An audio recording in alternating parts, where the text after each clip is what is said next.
Hello everyone, welcome to Plan Your Trades, Price Action and Institutional Data Breakdown Analysis for Tuesday until 23rd June 2026. And I hope మన pre market analysis కానివ్వండి and data breakdown extracted levels కానివ్వండి లైవ్లో మీకు help అవుతుంది అనుకుంటున్నాను. ఒకసారి క్విక్గా ఈరోజు ప్రైస్ యాక్షన్ రీక్యాప్ చూద్దాం అండ్ దాని తర్వాత రేపటి కోసం ఇన్స్టిట్యూషనల్ ట్రేడర్స్ అండ్ వాళ్ళ పొజిషన్స్ ఎలా ప్లేస్ చేసినారని డిస్కస్ చేద్దాం. ఫస్ట్ ఆఫ్ ఆల్ ఫ్రైడే రోజు క్లోజింగ్ని బట్టి మనకి మండే రోజు కోసం పొజిషన్స్ ఎలా ఉండండి అంటే ఎవరైతే జనరల్గా క్లయింట్స్ ఉంటారు కదా, ఇండివిజువల్ ట్రేడర్స్ ఎవరైతే రీటైలర్స్ ఉన్నారో క్లయింట్స్, సో బేసిక్గా వీళ్ళు కొంత మోడరేట్ బుల్లిష్ పొజిషన్స్ హోల్డ్ చేస్తూ ఉన్నారని డిస్కస్ చేసుకున్నాం. అండ్ సో సేమ్ వే ఇందులో కొంతమంది కిందికి వెళ్తుందని చెప్పేసి కొంతమంది పైకి వెళ్తుందని చెప్పేసి సో ఒక మోడరేట్ బుల్లిష్ పొజిషన్స్ ఓపెన్ అని డిస్కస్ చేసుకున్నాం. But when it comes to FIs వీళ్ళకి గ్లోబల్ న్యూస్ ఉండొచ్చు ఆర్ వాట్ ఎవర్, సో వీళ్ళు కొంత స్ట్రాంగ్ బేరిష్ పొజిషన్స్ హోల్డ్ చేస్తూ ఉన్నారని డిస్కస్ చేసుకున్నాం. And at the same time proprietaries bullish positions hold చేస్తూ ఉన్నారని డిస్కస్ చేసుకుంటే సో మండే కోసం క్లియర్గా అంటే ఈ రోజు కోసం ఫ్రైడే వ్యూ చూసుకుంటే ఫ్రైడే రోజు నుంచి ఎవరైతే క్లయింట్స్ ఉన్నారో వీళ్ళ ఓవరాల్ అంటే బేసిక్గా వీళ్ళది మిక్స్డ్ వ్యూ ఉండే, బట్ కొంత పోర్షన్ వరకు బుల్లిష్ పొజిషన్స్ అని డిస్కస్ చేసుకుని ఉండే. అండ్ ఎఫ్ఐఎస్ ఒక స్ట్రాంగ్ బేరిష్ మూవ్ ఎక్స్పెక్ట్ చేస్తూ ఉండేవాళ్ళు బికాజ్ ఈవెన్ న్యూస్ కూడా సర్క్యులేట్ అయింది, బట్ స్టిల్ అది వర్కౌట్ అవ్వకపోవచ్చు. సేమ్ వే ఎవరైతే ప్రొపరేటరీస్ ఉన్నారో ప్రొపరేటరీస్ మంచి బుల్లిష్ పొజిషన్స్ హోల్డ్ చేస్తూ ఉన్నారని డిస్కస్ చేసుకుంటే బికాజ్ ఇండియన్ మార్కెట్లో ప్రొపరేటరీస్ అనేవాళ్ళు చాలా స్ట్రాంగ్ కాంపిటీటర్స్, బేసిక్గా కంటెండర్స్ కూడా. వీళ్ళకి ఎఫ్ఐఎస్కి గ్లోబల్ పరంగా కొంత న్యూస్ ఎక్కువ ఇన్ఫర్మేషన్ ఉంటుంది అండ్ కొంత కమాండింగ్ కూడా ఉంటుంది. But when it comes to Indian market ప్రోస్కి చాలా స్ట్రెంగ్త్ ఉంటుంది, బట్ ఎక్కువ శాతం ఏంటి అంటే వీళ్ళు ఎఫ్ఐఎస్కి అలైన్ అవ్వడానికి ట్రై చేస్తారు బికాజ్ వీళ్ళ గ్లోబల్ న్యూస్ పరంగా. టీకే, సో మనం డిస్కస్ చేసుకున్న లెవెల్స్ ఏంటి అంటే మనం ఇది స్ట్రాంగ్ రెసిస్టెన్స్గా ట్రీట్ చేసినాం అండ్ ఇది స్ట్రాంగ్ సపోర్ట్గా ట్రీట్ చేసినాం. సో ప్రైస్ ఎప్పుడైతే డైరెక్ట్ గ్యాప్ అప్ అయినా ఆర్ ఎక్కడైనా ఈ లోపలికి వస్తూ ఉంటేనే ఇది మనకి మీడియం ప్రాబబిలిటీ బేరిష్ ట్రేడ్గా డిస్కస్ చేసుకుని ఉండే. అండ్ సేమ్ వే ప్రైస్ ఇక్కడ నుంచి ప్రైస్ కన్ఫర్మేషన్ తీసుకొని గ్యాప్ డౌన్ అయ్యి ఈ సెపరేట్ హోల్డ్ చేస్తూ ఉండి పైకి వెళ్తూ ఉంటే medium probability bullish trade consider చేసినుండే మనం. అండ్ సేమ్ వే ప్రైస్ ఏంటి అంటే ఏదో ఒక చోట అంటే మార్కెట్లో అన్సర్టనిటీ ఉండొచ్చు, వాడెవర్ ఏదైనా జరగవచ్చు. ప్రైస్ ఇక్కడ నుంచి డైరెక్ట్ గ్యాప్ అప్ ఊహించని గ్యాప్ అప్ ఓపెన్ అయ్యి కిందికి వెళ్తా ఉంటే ఇది వెరీ లో ప్రాబిలిటీ. అంటే బేసిక్గా మనకి 10 to 20% of our regular quantity ఎవరైతే 3-4 లాట్స్తో చేసే వాళ్ళు ఉంటారో అసలు చేయకూడదు ఇది బికాజ్ క్యాపిటల్ ఇంపాక్ట్ అవుతుంది. ఎవరైతే 10 లాట్స్ 20 లాట్స్తో చేసే వాళ్ళు ఉంటారు కదా అట్లీస్ట్ వాళ్ళు 1 or 2 లాట్స్తో ట్రై చేసి తప్పిస్తే బికాజ్ మార్కెట్లో ఖాళీగా ఉండలేరు, క్యాపిటల్ ఇబ్బంది ఉండదు అండ్ సమ్టైమ్స్ మంచి రిటర్న్స్ కూడా వస్తూ ఉంటాయి వీటితో. సో ఇది అనమాట వ్యూ. అండ్ సో ఈరోజు ప్రైస్ ఎక్కడ ఓపెన్ అయింది ఏంటి అనేది చూద్దాం. అండ్ ఇంకొకటి గైస్ ఒకటి క్లియర్గా అర్థం చేసుకోండి, ఎప్పుడైతే నేను బేసిక్గా మనకి బేరిష్ ప్రెషర్ ఎక్కడి నుంచి ఉంది, ఎఫ్ఐఎస్ నుంచి బేరిష్ ప్రెషర్ ఉంది అండ్ మనకి బుల్లిష్ ప్రెషర్ ఎక్కడి నుంచి ఉంది, ప్రొపరైటరీస్ నుంచి. సో మనం ఇది ముందే ప్రెడిక్ట్ చేసుకున్నాం ప్రైస్ అనేది కంప్లీట్గా సైడ్ వేస్ యాక్షన్ ఉంటుంది అని చెప్పేసి. సో దీన్ని క్లియర్గా అర్థం చేసుకోండి, అన్నెసెసరీగా మనీ పోగొట్టుకోకండి అండ్ మీ ఎమోషన్స్, హెడ్ఏక్స్, యాంగ్జైటీ ఇవన్నీ కూడా ఏంటి అంటే leads to health issues, mental wellbeing ఉండదు. సో వాటి కోసం ట్రేడ్ ఉందా లేదా అనేది ముందే అర్థమైపోతుంది ఆటోమేటిక్గా. So first of all first క్యాండిల్ని మీకు ప్లే చేసి చూపిస్తా సో దట్ మనం ఏదైతే స్ట్రాంగ్ రెసిస్టెన్స్ అనుకున్నామో ప్రైస్ దాన్ని పైనే ఓపెన్ అయింది. అండ్ ఈ క్యాండిల్ చూడగానే ఏం చేస్తారు అంటే అగ్రెసివ్ బయింగ్ చేస్తూ ఉంటారు. అట్లీస్ట్ ఎవ్వరు కూడా దీని రిట్రేస్మెంట్ కోసం కూడా చూడరు. సో అట్లీస్ట్ మనకేంటి 1:1 చేయాలనిపించినా కూడా ఈ క్యాండిల్ హై ఆర్ ఈ హై కానీ కొంత రిట్రేస్మెంట్ వచ్చినాక 1:1 ఇక్కడ నుంచి వెళ్ళినా కూడా ఈజీగా వచ్చేస్తుంది కదా. సో అట్లా థింక్ చేయాలి తప్పిస్తే ఎప్పుడు కూడా అంత అగ్రెసివ్గా వెళ్ళకూడదు. అండ్ సేమ్ వే ప్రైస్ అని క్లియర్గా ఎక్స్ప్లెయిన్ చేసిన లెవెల్స్ ఓవర్ నాయిస్లో కూడా దీని పైకి వెళ్తే అట్లీస్ట్ అది ట్రై చేసి తప్పిస్తే అంత అగ్రెసివ్ బుల్లిష్ అనేది ఉండదని సేమ్ వే. అండ్ ఈవెన్ క్లియర్గా చూసుకుంటే మనకి కంప్లీట్ స్లగ్గిష్ ప్రైస్ యాక్షనే ఉంటుంది అండ్ మనకి దీని కింద వస్తేనే బేరిష్ యాక్షన్. సో ఇది కంప్లీట్ క్లియర్గా అర్థం చేసుకోండి, దీని కిందికి వస్తేనే మనకి మీడియం ప్రాబిలిటీ బేరిష్ యాక్టివ్ అవుతుంది. దీని పన్ను అంతా కూడా అవాయిడబుల్ సినారియో బికాజ్ ఈరోజు మనకి ఏంటి అంటే ఫస్ట్ క్లియర్గా అర్థం చేసుకోండి, నాకు తెలిసి ఇన్స్టిట్యూషన్స్ కొంత లాస్ బుక్ చేస్తాయి ఆర్ రేపటి కోసం క్యారీ ఫార్వర్డ్ చేస్తూ ఉంటాయి బికాజ్ వాళ్ళ పొజిషన్స్ అన్నీ కూడా తగ్గిపోయినాయి. సో డేటా లేకుండా నేను ఎక్స్ప్లెయిన్ చేయను, సో క్లియర్గా అర్థం చేసుకోండి. మనకి ఎఫ్ఐఎస్ బేరిష్ ప్రెషర్ ఉండింది అండ్ ఈరోజు ప్రొపరేటరీస్ది వ్యూ కూడా కరెక్ట్ అవుతుందా అంటే సమ్ టైమ్స్ బికాస్ మార్కెట్లో ఏదైనా జరగవచ్చు, వీళ్ళ స్ట్రెంత్ స్ట్రాంగ్ ఉండింది. సో ఈవెన్ ప్రీ మార్కెట్లో కూడా స్ట్రాంగ్ ఉంటుంది, ప్రైస్ అనేది కొంత అప్ సైడ్ వచ్చింది. బట్ వీళ్ళు ఇంకా పైకి వెళ్తుంది అని చెప్పేసి మళ్ళీ బిడ్ చేస్తూ ఉంటారు. ఎండ్ ఆఫ్ ద డే వీళ్ళు మళ్ళీ బేరిష్ పొజిషన్స్ హోల్డ్ చేస్తూ ఉన్నారు. టీకే, సో ఇదనమాట మెయిన్గా మనకి లాజిక్ లెస్ మన క్లయింట్స్ అనేది, రీటైలర్స్ అనేది, సో ఈ క్యాండిల్ వెళ్ళాక కూడా 1:1 అట్లా తీసుకోవడానికి ట్రై చేయాలి. బికాజ్ మన టార్గెట్ ఏదైతే ఉంది, మనకి పైనుంచి బేరిష్ ప్రెషర్ ఉంది అండ్ మనకి ప్రైస్ కిందికి వచ్చినప్పుడల్లా కొంత పైకి వెళ్తా ఉంది, కాబట్టి ఇది అర్థం చేసుకోవాలి. సో ఈ scenario and complete sideways action, even indicators ఇవన్నీ కూడా మనం వర్కే చేయొద్దు ఎప్పుడైతే సైడ్ వేజ్ యాక్షన్ ఉంటుంది. ఎప్పుడైతే ప్రొపరైటరీస్ అండ్ ఎఫ్ఐఎస్ ఎప్పుడైతే ఆపోజిట్ అలైన్ అవ్వరు, ఒక వ్యూకి అలైన్ అవ్వరు, అట్లాంటప్పుడు most of the days 80% of the times మనం ఇట్లాంటి ప్రైస్ యాక్షన్ చూసినాం. టీకే, అండ్ రీటైలర్స్ ఎవరైతే ఉంటారో అట్లీస్ట్ ఫస్ట్ క్యాండిల్లో ప్రాఫిట్ బుక్ చేసుకున్నా, ఈ క్యాండిల్లో బుక్ చేసుకున్నా, దాని తర్వాత మళ్ళీ బేరిష్ కోసం బిడ్ చేసి ఇక్కడ ఏంటి అంటే చేతులు కాల్చుకుంటూ ఉంటారు. ఆప్షన్ బయింగ్లో ఏంటి అంటే అంత వర్క్ అవ్వదు. ఆప్షన్ బయింగ్ అనేది క్లియర్గా మీరు అర్థం చేసుకోండి. ఈరోజు 24,100 లెవెల్ ఏదైతే ఉందో స్ట్రాంగ్ సపోర్ట్గా యాక్ట్ అవుతుంది. అండ్ సేమ్ వే 24,100లోనే కాల్ రైటర్స్ కూడా ఉన్నారు. ఇది ఒక స్ట్రాడీలా పనిచేసింది. సో దీన్ని అర్థం చేసుకోవాలి. అట్లీస్ట్ 24,000 లోపలికి వస్తే ఏమవుతుంది, ఎవరైతే పుట్ని హోల్డ్ చేస్తూ ఉన్నారో రీటైలర్స్ ఎవరైనా ఉంటే వీళ్ళలో ఫియర్ స్టార్ట్ అవుతుంది.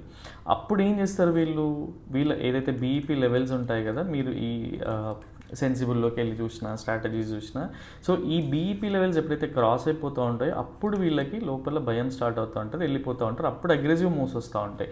అందుకనే నేను క్లియర్గా మెన్షన్ చేస్తూ ఉంటా, ఇవన్నీ లైవ్ మార్కెట్లో చెక్ చేసి కూడా ఏదైతే అండ్ ఇక్కడ క్లియర్గా చూడండి ఎంత బ్యూటిఫుల్ ఉంటుంది ప్రైస్ యాక్షన్ అర్థం చేసుకోవడం అనేది. అండ్ జనరల్గా ఈఎంఎస్తో ట్రేడింగ్ చేసేవాళ్ళు కానీ ఈఎంఎస్ని కొంచెం మేజర్గా కన్సిడర్ చేసేవాళ్ళు, ఈ లెవెల్ బ్రేక్ డౌన్ అయిపోతే ఇక్కడ ఈఎంఐ కూడా బ్రేక్ డౌన్ అవుతుంది same way. So and price ఎక్కడ స్ట్రాంగ్ సపోర్ట్గా ఉండింది 24,000 అండ్ పైన 24,200. సో ఇది క్లియర్గా అర్థం చేసుకోండి. దీని కిందికి వస్తే 50 MA బ్రేక్ డౌన్ అవుతుంది, బేస్ యాక్టివ్ అవుతారు, పుట్ స్ట్రెంత్ తగ్గుతుంది. బికాజ్ వాళ్ళ బీపీస్ అనేటివి పోతూ ఉంటే వీళ్ళు ఇంకా ప్రైస్ కిందికి వస్తుందేమని చెప్పేసి మళ్ళీ ఆ యాంగ్జైటీలో, ఫోమోలో వీళ్ళ పొజిషన్స్ అన్నీ తీసేస్తూ ఉంటారు. ఇది మైన్యూట్ చాలా ఇంపార్టెంట్ గైజ్. ఎవరైతే ఫ్రాంక్లీ స్పీకింగ్ ఎవరైతే ట్రేడింగ్ ఇది ఇంకా నాకు నేర్చుకోవాలి, ట్రేడింగ్ అనేది లైఫ్లో నెక్స్ట్ అచీవ్మెంట్లా ఉంటుంది అట్లా అనుకున్న వాళ్ళు మాత్రం ఫుల్ వీడియో చూడండి. మీకు డైలీ ఎంతో కొంత లెర్నింగ్ కర్వ్ వస్తూ ఉంటుంది. ఏ కోర్స్ జాయిన్ అక్కర్లేదు, ఏం చేయక్కర్లేదు, but only thing is practice బాగా చేయాల్సి ఉంటుంది. సో క్లియర్గా అర్థమైంది కదా ఎందుకు ఆ లెవెల్స్ చెప్పినా ఏంటి అనేది. సో దీనిపైన ఫోకస్ చేయడానికి ట్రై చేయండి. అండ్ నాకు తెలిసి నేను అట్లీస్ట్ కొంతమంది అంటే ఎవరైతే రెగ్యులర్గా ఫాలో అవుతున్నారో వాళ్ళందరినీ కూడా సేవ్ చేయగలుగుతున్నా. అండ్ ఫ్యూ మెంబర్స్ మెసేజ్ చేస్తూ ఉంటారు, బట్ ఫ్యూ మెంబర్స్ చేయరు, బట్ స్టిల్ సైలెంట్గా అబ్జర్వ్ చేసి వాళ్ళ పని వాళ్ళు చేసుకుంటూ ఉంటారు. నిజంగా many thanks for trusting us and following the process. So ఇది ఈరోజు జరిగిన ప్రైస్ యాక్షన్. సో చాలా ఇంటర్లింక్ అయి ఉంటాయి, దాన్ని ఫోకస్ చేయడానికి ట్రై చేయండి. నేను ఒక లెవెల్ చెప్తే దాంట్లో మల్టిపుల్ థింగ్స్ ఉంటాయి. ఇప్పుడు కూడా కాన్ఫ్లుయెన్స్ జోన్ గురించి మాట్లాడుతూ ఉంటా. సో సేమ్ థింగ్ మీకు కూడా యూజ్ అవుతూ ఉంటుంది. టీకే, so because of proprietary positions open అయింది, but end of the day FIIs కూడా పెద్ద హ్యూజ్ లాస్లో ఉండరు అండ్ వాళ్ళ షిఫ్ట్ అయిన పొజిషన్స్ అన్నీ కూడా క్లయింట్స్ దగ్గరికి వచ్చేసినాయి. సో ఇది మీరు అట్లీస్ట్ పొజిషన్స్ని చూసినా ఆర్ ఈవెన్ సెన్సిబుల్కి వెళ్ళి బిల్డ్ అయిన వేని చూసినా, చేంజ్ అయిన వే చూసినా కూడా మీకు ఈజీగా అర్థమవుతుంటుంది. అండ్ ఇనీషియల్ డేస్లో ఎవరికైనా స్ట్రగుల్ ఉంటుంది, టఫ్ అనిపిస్తుంది, సో అంత ఈజీ అనిపించదు, బట్ ఓవర్ ద పీరియడ్ ఇవన్నీ కూడా కేక్ వర్క్లానే ఉంటాయి. ఓన్లీ థింగ్ ఈజ్ మన ఎమోషన్స్ని మన కంట్రోల్లో పెట్టుకోవాలి. సో రేపటి కోసం పొజిషన్స్ ఎలా ఉన్నాయి ఒకసారి చూద్దాం. ఫస్ట్ ఆఫ్ ఆల్ ఎవరైతే క్లయింట్స్ ఉన్నారో సో వీళ్ళు కనిపెట్టడానికి పొజిషనల్గా బుల్లిష్ ఉన్నారు, బట్ ఫర్ టుమారో రేపటి కోసం వీళ్ళ పొజిషన్స్ అన్నీ అబ్జర్వ్ చేస్తే ఏంటి అంటే కొంత మోడరేట్ బేరిష్ పొజిషన్స్ అనేటివి హోల్డ్ చేస్తూ ఉన్నారు వీళ్ళు. అండ్ ఫ్రాంక్లీ స్పీకింగ్ వీళ్ళలో ఏంటి అంటే కొంతమంది ప్రైస్ పైకి వెళ్తుంది అని చెప్పేసి, అండ్ ఇంకొంతమంది మెజారిటీ వీళ్ళలో కంటే మెజారిటీ ఒక 20-30% ఉండొచ్చు. సో వీళ్ళు ఏం చేస్తున్నారంటే బేరిష్ వెళ్తుంది అని చెప్పేసి హోల్డ్ చేస్తూ ఉన్నారు. అండ్ ఇన్ఫ్యాక్ట్ ఎఫ్ఐఎస్ కూడా ఏంటి అంటే ఫ్రాంక్లీ చెప్పాలి అంటే కంప్లీట్గా వీళ్ళు 85% ఆఫ్ ద పొజిషన్స్, నేను ర్యాండమ్ నెంబర్ చెప్పొచ్చు బట్ క్లోజ్ టు దిస్ నెంబరే ఉంటుంది. సో 85% ఆఫ్ ద పొజిషన్ వీళ్ళంతా కూడా హెడ్ చేసుకుని ఉన్నారు. రేపటి మార్కెట్లో వీళ్ళు పెద్దగా ఇంట్రెస్ట్ లేరు అంటే వీళ్ళు ట్రేడ్ చేయరని కాదు, ఇది క్లియర్గా అర్థం చేసుకోవాలి. మనకి మార్కెట్ మొమెంటం అనేది జనరల్గా మొమెంటం అనేది చాలా తక్కువ ఉంటుంది అండ్ మిగతా మేజర్ పోర్షన్ సైడ్ వేస్ పోర్షనే ఉంటుంది. సో ఎప్పుడైనా సరే బిగ్ ప్లేయర్స్ అందరూ కూడా దే సెల్ ఆప్షన్స్. సో ఆ ప్రీమియంని రేపు ఆప్షన్ ప్రీమియం తినడానికి ప్లాన్ చేసుకున్నారు వీళ్ళు. And when it comes to proprietary, so most of the times follow అవుతూ ఉంటారు ఎఫ్ఐఎస్ని, బట్ సమ్ టైమ్స్ వీళ్ళు ఎప్పుడైతే ఫాలో గారు మనకి అట్లాంటి డేస్లో సైడ్ వేస్ యాక్షన్స్ చూసినాం. అండ్ ఎప్పుడైతే లిక్విడిటీ తక్కువ ఉంటుందో అప్పుడు సైడ్ వేస్ యాక్షన్ చూసినాం. అండ్ రేపటికి ప్రొపరైటరీస్ కూడా నాకు తెలిసి మేజర్ క్వాంటిటీ హెడ్జ్ చేసి ఉన్నాయి. అండ్ బట్ ఒక స్మాల్ పోర్షన్ అంటే ఒక మోడరేట్ పోర్షన్ మాత్రం బుల్లిష్ పొజిషన్స్ హోల్డ్ చేస్తూ ఉన్నారు వీళ్ళు. సో టీకే మళ్ళీ రేపటికి కూడా ప్రొపరైటరీస్ అండ్ ఎఫ్ఐఎస్ ఇద్దరు కూడా మ్యాచ్ అవ్వట్లేదు. సో మళ్ళీ మీకు ఈజీగా అర్థమైపోయి ఉండాలి ఏం జరుగుతుంది అని చెప్పేసి. గైజ్ మీరు అట్లీస్ట్ డే ఎండ్ తర్వాత ఏం జరుగుతుంది మార్కెట్లో, ఏం న్యూస్ వస్తుంది, ఎవరేం చెప్తున్నారు, ఇట్లాంటివన్నీ పక్కన పెట్టి రేపటి కోసం వ్యూని బిల్డ్ చేసుకోండి. ఈ లెవెల్లో ఏ లెవెల్లో మీరు సెన్సిబుల్ ఎన్ఎస్సికి వెళ్ళినా కూడా ఏ లెవెల్లో పుట్ రైటర్స్ ఎక్కువ ఉన్నారు, ఏ లెవెల్లో కాల్ రైటర్స్ ఎక్కువ ఉన్నారు. సో ప్రైస్ అనేది ఏ లెవెల్కి వెళ్ళవచ్చు ఈజీగా అర్థమవుతుంది ప్లాన్ చేసుకుంటా ఉంటే. బికాజ్ నెక్స్ట్ లెవెల్ ఏది స్ట్రాంగ్ ఉంది, ఎక్కడ వీక్ ఉంది. సో ఈ స్ట్రాంగ్ లెవెల్ కిందికి వస్తే ఏ లెవెల్ వరకు వెళ్ళొచ్చు. అప్పుడు మీరు లైవ్లో ఈ లెవెల్లో పొజిషన్స్ బిల్డ్ అవుతూ ఉంటే మీరు ఈజీగా ఒక బేర్ కాల్ స్ప్రెడ్ చేసుకోవచ్చు కదా. Same way bull put spread పైకి వెళ్తూ ఉంటాయి. సో ఇట్లా అనమాట ఎన్ఎస్సిని డేటాని అబ్జర్వ్ చేయడానికి ట్రై చేయండి. చాలా టూల్స్ ఉన్నాయి, only thing is back testing కావాలి. టీకే సో రేపటి కోసం క్లియర్ వ్యూ ఏంటి అంటే మళ్ళీ మన వ్యూ జనరల్గా పైకి వెళ్తూ ఉంటే వెరీ నామినల్. అండ్ వీళ్ళు ఇన్ఫ్యాక్ట్ ఇంకా చెప్పాలి అంటే వీళ్ళే యాక్చువల్గా ఎవరైతే బిగ్ ప్లేయర్స్ ఉన్నారో ఎఫ్ఐఐస్ ఉన్నారో వీళ్ళే హెడ్జ్ చేసుకొని ఉన్నారు పొజిషన్స్ని.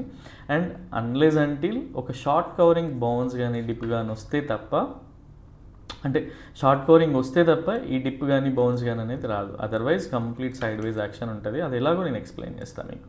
టీకే సో ప్రొపరైటరీస్ బుల్లిష్ ఉన్నారు కదా, క్లయింట్స్ బేరిష్ ఉన్నారు కదా, ఇట్లాంటి థింగ్స్ అన్ని మర్చిపోండి. రేపటి కోసం పర్సనల్గా మేము ప్లాన్ చేసుకునేవే. అండ్ ఇది most of the days work అవుతుంది. ఇది కన్ఫ్యూజింగ్గా ఉంటే కంప్లీట్గా వదిలేయండి, బట్ అబ్జర్వ్ చేయండి మార్కెట్లో ఒక 5-10 minutes తీసుకోండి. సో ప్లాన్ యువర్ ట్రేడ్లో ఏం ఎక్స్ప్లెయిన్ చేస్తున్నారు, అక్కడ ఏం జరిగింది అనేది మీకే అర్థమవుతూ ఉంటుంది. అండ్ యా సింప్లెస్ట్ వే రేపటి కోసం we are treating this level as strong resistance and same way ఇది strong support. Suppose price gap up అయింది ఆర్ ఈ లెవెల్లో ఫ్లాట్ ఓపెన్ అయ్యి ప్రైస్ ఇక్కడ నుంచి ఒక బేరిష్ ప్యాటర్న్ ఫామ్ అయింది అంటే స్వింగ్ ఎంట్రీ కన్సిడర్ చేయడానికి అయితే ప్లాన్ చేసుకుంటాం. టీకే సో స్వింగ్ ఎంట్రీ అంటే ఏంటి అంటే మనకి బేసిక్గా జనరల్గా పైనుంచి స్వింగ్ ఎంట్రీస్ ఎప్పుడు కూడా స్లగ్గిష్ ప్రైస్ యాక్షన్ ఉంటుంది. Because most of the times stop loss hunting candles వస్తూ ఉంటాయి అండ్ సైడ్ వేస్ యాక్షన్ ఉండి సడన్గా ఇట్లాంటి ప్రైస్ యాక్షన్ కనిపిస్తూ ఉంటుంది. సో ఆప్షన్ బయింగ్ చేయొచ్చా అంటే పర్సనల్గా నేను ఆ ఏరియాలో ఆప్షన్ బయింగే చేయను. ఆప్షన్ బయింగ్ చేసేది ఎప్పుడైనా సరే ఇట్లా బ్రేక్అవుట్స్ లేదా బ్రేక్ డౌన్ అయ్యి రీటెస్ట్ అయినప్పుడే ఆప్షన్ బయింగ్ అనేది ఎక్కువగా ప్రిఫర్ చేస్తాం. సో ఇక్కడ ఇలాంటి స్ట్రాటజీ డిప్లాయ్ చేయొచ్చు. సపోజ్ మనకి ఇది ఒక క్లియర్గా మనకి స్పాట్లో 30 points మనకి ఒక బేరిష్ ప్యాటర్న్ ఫామ్ అయింది ఈ జోన్లోనో ఆర్ ఇక్కడో అండ్ మనకి 30 points స్టాప్ లాస్ దొరికింది. ఇన్ఫ్యాక్ట్ మీరు స్ట్రాటజీ చేస్తే అట్లీస్ట్ 45 points వరకు కూడా చూడొచ్చు. బికాజ్ మనకి పైన హెడ్జ్ కాపాడుతూ ఉంటుంది కాబట్టి. అప్పుడు మనకి స్పాట్లో ఎంత మనకి జనరల్ ఆప్షన్స్లో 20 points అట్లా 15 to 20 points ఉంటుంది. లేదా మీరు నేకుడ్ అట్లా చేయాలనుకున్న 30 points చూడండి, అప్పుడు మనకి 12 to 18 points ఆప్షన్స్లో ఉంటుంది లాస్ అనేది. టీకే సో ఇక్కడ ఒక బేరిష్ ప్యాటర్న్ ఫామ్ అయింది అంటే రేపటి కోసం బేరిగ్ ఏంటంటే బేర్ కాల్ స్ప్రెడ్ ఇట్లాంటి స్ట్రాటజీస్తో మీరు డిప్లాయ్ చేసుకోవచ్చు. అండ్ జనరల్గా మనకి అట్లీస్ట్ రేపటి కోసం మీ బ్రిక్ సైజ్ ఎంత, మీకు జనరల్ 2K కావాలా 5K కావాలా, మీ క్యాపిటల్ని బట్టి 10K కావాలా, ఈ బ్రిక్ సైజ్ వచ్చేస్తే ఇమీడియట్గా తీసేసుకోండి. అండ్ బ్రిక్ సైజ్ అంటే ఇక్కడికి వెళ్తేనే వస్తుంది అనుకుంటే ఇది మూర్ఖత్వం అవుతుంది మళ్ళీ. బట్ ఓన్లీ థింగ్ ఈజ్ మీ పొజిషన్ సైజింగ్కి మీరు ఎంత అమౌంట్ డిప్లాయ్ చేస్తారు, మీరు ఏం ఎక్స్పెక్ట్ చేస్తున్నారు, ఆర్ అట్లీస్ట్ కన్సిడర్ 1:1. మీరు ఒక 40 points ఆర్ 30 points ప్లస్ పెట్టుకొని చేస్తూ ఉన్నారు స్ట్రాటజీలో. ప్రైస్ ఒక 60 points మూవ్ అయింది అనుకోండి, అట్లీస్ట్ మీరు ఎగ్జిట్ అవ్వడానికి ట్రై చేయండి. బికాజ్ మళ్ళీ రివర్సల్ ఛాన్సెస్ వస్తే మీకు ఉన్న ప్రాఫిట్స్ అనేవి పోతాయి. బికాజ్ ఎక్కువ మంది డెబిట్ స్ప్రెడ్ చేస్తూ ఉంటారు. స్టిల్ నేను క్రెడిట్ స్ప్రెడ్ చెప్పినా సరే మీరందరూ కూడా డెబిట్ స్ప్రెడ్ చేయడానికి ట్రై చేస్తూ ఉంటారు. కాబట్టి ప్రాఫిట్స్ అనేటివి 1:1 ఆర్ 1:1.5 బుక్ చేసుకోండి. ఇన్ఫ్యాక్ట్ ఇది 1:10 పోయినా కూడా వర్రీ అవ్వకండి. బికాజ్ ఎప్పుడైతే మనకి ఇట్లాంటి స్లగ్గిష్ ప్యాటర్న్, ప్రైస్ యాక్షన్ అన్నీ దొరుకుతాయో ఇంతకు మించి ఎక్కువగా మూవ్ అవ్వవు అనమాట. లైవ్లో షార్ట్ కవరింగ్ వల్ల వచ్చే బౌన్సెస్ కానీ, డిప్స్ కానీ వాటి గురించి మర్చిపోండి. మనకి ఏదైతే హై కన్విక్షన్ ఉందో దానిపైన చేయండి. సో ఇన్స్టిట్యూషనల్ ట్రేడర్స్ ఎవరైతే ప్రొపరైటరీస్ ఉన్నారో, రిలీజ్ ఉన్నారు కాబట్టి, సో వాళ్ళ ప్రాఫిట్ బుకింగ్ తర్వాత కొంత సడన్ చేంజెస్ వచ్చే ఛాన్సెస్ ఉన్నాయి కాబట్టి వీటిపైన ఫోకస్ చేయండి. సపోజ్ మార్కెట్లో ఇంకేదో జరిగింది, ఇంకా గ్యాప్ అప్ అయింది, సో ఇక్కడ నుంచి ప్రైస్ పైకి వెళ్తా ఉంది, ఇది కంప్లీట్గా avoidable scenario for me. Same way మీకు ఇది నచ్చితే చేయండి, అదర్వైజ్ అబ్జర్వ్ చేయండి ఏం జరుగుతుంది అనేది. అండ్ ఇంకొకటి, మార్కెట్లో ఏదో జరిగింది, రేపటికి బ్యాడ్ న్యూస్ ఉండింది, సో డైరెక్ట్ గ్యాప్ డౌన్ అయింది, ఈ లెవెల్లో ప్రైస్ ఓపెన్ అయింది, ఇక్కడ నాకు ఒక బుల్లిష్ ప్యాటర్న్ కనిపించింది అనుకోండి. సో సేమ్ వే ఇక్కడ ఏదైతే మనం బేర్ కాల్ స్ప్రెడ్ అయితే ఇనిషియేట్ చేశానో అట్లాంటి బుల్ పుట్ స్ప్రెడ్ అయితే ఇనిషియేట్ చేయడానికి ట్రై చేస్తా. అండ్ ఆప్షన్ బయింగ్ ఎప్పుడు వస్తుందంటే, ఆప్షన్ బయింగ్ ఛాన్స్ ఎప్పుడైతే మనకి డౌ థియరీ కన్ఫర్మేషన్ వచ్చి ఇట్లా వస్తుందో అప్పుడు మనకి ఎక్కువ ఆప్షన్ బయింగ్ ఛాన్సెస్ ఉంటాయి. సో ఇట్లా ఫోకస్ చేయండి, మీకు ఈజీగా అర్థం ఉంటుంది. అండ్ ఇంకా గ్యాప్ డౌన్ అయ్యి ప్రైస్ కిందికి వెళ్తూ ఉంటే ఇది కూడా avoidable scenario for us. Same way మీరు కూడా ప్లాన్ చేసుకోండి, మీ ఓన్ ప్రిన్సిపల్స్ అనేటివి ఫాలో అవ్వండి, సో దట్ మీకు క్విక్గా what we call quick profits కనిపించకపోవచ్చు ఇట్లాంటి థింగ్స్ అన్నీ చేసేటప్పుడు. బట్ ఓవర్ ద పీరియడ్ మీరు ఒక ప్రాసెస్ని అడాప్ట్ చేసుకుంటే మీ క్యాపిటల్ ఎక్కడికి పోదు, మీ ప్రాఫిట్స్ ఎక్కడికి పోవు. ఠీకే.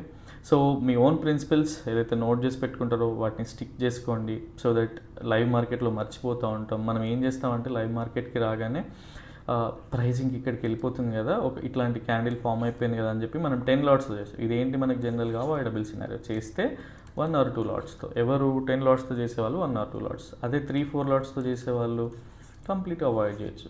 సో ఇట్లాంటి ప్యాటర్న్ ఫామ్ అయిపోయింది కదా, ఇంకా ఇది హ్యామర్ కదా సపోర్ట్ దగ్గర అని వెళ్ళిపోకండి.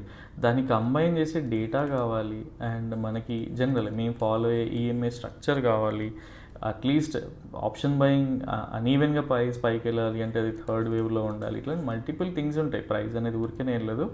అండ్ ఎక్స్పైరీ రోజు ఇట్లాంటి డేటా ఉంది అంటే most of the days side ways price action అని చూసాం, అండ్ ఈ రోజు కూడా చూసాం.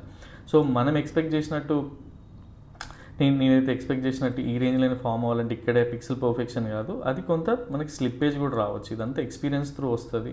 సో ఇట్లాంటి things. And bearish candlestick patterns ఏంటి అంటే అట్లీస్ట్ గూగుల్ చేయండి, ఆర్ రెగ్యులర్గా నేను ఎక్స్ప్లెయిన్ చేస్తూ ఉన్నా, క్లియర్గా తెలిసిపోతూ ఉంటుంది ఇది ఒక బేరిష్ క్యాండిల్ స్టిక్ ప్యాటర్న్. ఠీకే.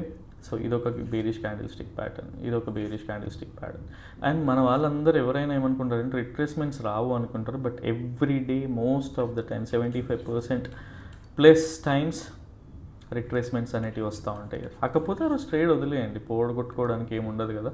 సో ఈ వేలో ప్లాన్ చేసుకోండి. అండ్ రేపటి కోసం క్లియర్గా చెప్పాలి అంటే ఈ ఏరియాలో ఏదైనా ఫామ్ అవుతే స్వింగ్ ఎంట్రీ, స్వింగ్ బేసిక్గా ఫర్ టుమారో మేము ఫోకస్ చేసేది స్వింగ్ ఎంట్రీ, స్వింగ్ ఎగ్జిట్ లానే అనమాట. సో ప్రైస్ అనేది క్లియర్గా సైడ్ వైజ్ రేంజ్లో ఉండేది. అండ్ నేను బుల్లిష్ చేశాను కదా అని చెప్పి ప్రైస్ ఇక్కడ వరకు వస్తుందని కాదు, ఇక్కడ ఒక ప్యాటర్న్ ఫామ్ అయింది అంటే మనం 1:1 ఆర్ 1:2 ఎగ్జిట్ చేసేసాక మనకు ప్రైస్ ఎక్కడ పోయినా కూడా అర్థం లేదు. బికాజ్ లేదా మనకు ఒక నామినల్ జనరల్గా మనకు 10-20% ఆఫ్ ద క్వాంటిటీని మనం ఏం చేస్తాం, బేసిక్గా ట్రయల్ చేయడానికి పెట్టుకుంటాం. అది వచ్చింది అంటే ఫైన్, అదర్వైజ్ ట్రైలింగ్ చేసేటప్పుడు స్టాప్ లాస్ సిస్టంలో పెట్టినా ఆర్ మీరు మాన్యువల్గా ప్రెడిక్ట్ చేస్తూ తీసేసినా కూడా దట్స్ ఫైన్. ఠీకే. సో ఇట్లా లైవ్ మార్కెట్లో సేఫ్గా ఉండడం అనేది ఫోకస్ చేయండి. యా. సో అండ్ నేను ఇంకేదైనా మిస్ అయింటే అడిషనల్గా చెప్పడానికి ట్రై చేయండి, సో దట్ నెక్స్ట్ వీడియోలో కవర్ చేస్తా. Yeah, that's all for now. And రేపటి కోసం సైకాలజీ చాలా అవసరం. ఇన్స్టెడ్ ఆఫ్ మొమెంటమ్ వీటిపైన ఫోకస్ కంటే సైకాలజీ చాలా స్ట్రాంగ్గా ఉండాలి. ఫస్ట్ మనం బిలీవ్ చేయాలి ఏ పొజిషన్స్ ఉన్నప్పుడు ఎట్లాంటి ప్రైస్ యాక్షన్ జరుగుతుంది, సైడ్ వైజ్ ఎందుకు వస్తుంది అనే వాటిపైన. Yeah, so that's all for now. And రేపటి వీడియోలో మళ్ళీ కలుద్దాం. Till then bye, take care.